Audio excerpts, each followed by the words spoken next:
Hi అండి, అందరికి నమస్తే. ఈరోజు నేను తెలంగాణ స్టైల్ పచ్చిపులుసు చేస్తున్నాను. దానికోసం అయితే చింతపండును ఒక 10 నిమిషాల ముందే నానబెట్టుకోండి. ఇలా మెత్తగా నానిపోతుంది కదా. ఇప్పుడు దీంట్లో నుంచి గుజ్జు అనేది తీసేసుకుందాము.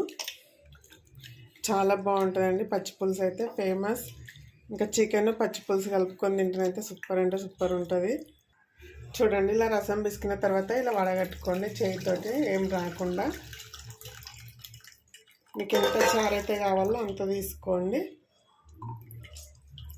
మొత్తం రసాన్ని అయితే ఇలా తీసుకున్నాం కదా. ఇప్పుడు దీంట్లో కట్ చేసిన ఉల్లిపాయ ముక్కలు వేసుకుందాం. సన్నగా పొడుగుగా కట్ చేసుకోండి. ఇలా కట్ చేసుకుని వేసుకుందాం. ఇందులో చిన్నగా కట్ చేసిన పచ్చిమిర్చి ముక్కలు, పులుసుకు సరిపడా సాల్ట్ వేసుకోండి. దొడ్డుప్పు వేసుకోండి, టేస్ట్ అనేది బాగుంటుంది దొడ్డుప్పు వేయడం వల్ల.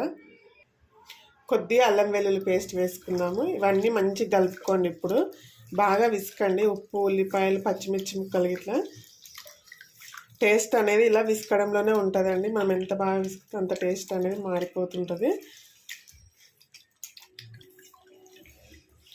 చూసారు కదా, ఇలా మొత్తం కలుపుకున్నాం కదా. ఇంతేనండి. ఇప్పుడు దీనికి తాలింపు పెట్టుకుందాము. కొద్దిగా కొత్తిమీర వేసుకుందామండి. ఇందులో కొంచెం కొత్తిమీర వేస్తున్నాను. ఇప్పుడు ఈ రసానికి అయితే తాలింపు పెట్టుకుందాము. ఓకేనా. స్టవ్ ఆన్ చేసుకొని ఒక గిన్నె అయితే పెట్టుకోండి. తాలింపు కోసం అయితే గిన్నె అయితే హీట్ అయిందండి. ఒక స్పూన్ నూనె అయితే పోసుకుందాము. చూడండి, నూనె అయితే హీట్ అయింది. ఇప్పుడు కొద్దిగా జీలకర్ర వేస్తున్నాను. అలాగే 2 ఎండుమిర్చి ఇలా కట్ చేసి వేసుకోండి. ఎండుమిర్చిలోని గింజలు ఉంటాయి కదండి, కొన్ని ఆ గింజలు వేసుకుందాము. పచ్చిపులుసులో టేస్ట్ అనేది చాలా బాగుంటుంది. చూడండి, మిర్చి అనేది ఇలా బ్లాక్ కావాలి. పచ్చిపులుసు బాగుంటుంది బ్లాక్ అయితేనే. కొంచెం కరివేపాకు వేస్తున్నాను. కొద్దిగా పుదీనా కొత్తిమీర వేస్తున్నాను. కొంచెం కొత్తిమీర వేసాను. 1/2 టీ స్పూన్ పసుపు వేస్తున్నాను. దీనికి మెయిన్ తాలింపు అండి. తాలింపు పెట్టకుండా అంటే మరో టైప్ ఉంటుంది, అది మరొకసారి చూపిస్తాను. చూసారు కదా, పోపు అయితే మొత్తం వేగిపోయింది కదా.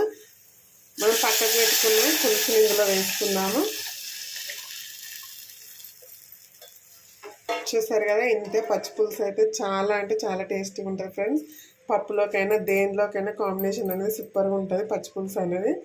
చూడండి ఎంత బాగుందో కదా. టేస్ట్ ఇట్లా అంతే బాగుంటుంది ఫ్రెండ్స్. తప్పకుండా ట్రై చేయండి. ఓకేనా. వీడియో నచ్చితే ఒక లైక్, షేర్, సబ్స్క్రైబ్. పచ్చిపులుసు అనేది ఎలా వచ్చింది అనేది తప్పకుండా ట్రై చేసి కామెంట్ అయితే చేయండి ఫ్రెండ్స్. ప్లీజ్ అందరూ అయితే సపోర్ట్ చేయండి. ఓకేనా. బాయ్. మరి చూస్తుంటేనే తినాలనిపిస్తుంది ఫ్రెండ్స్. అంత బాగుంటుంది పచ్చిపులుసు అయితే.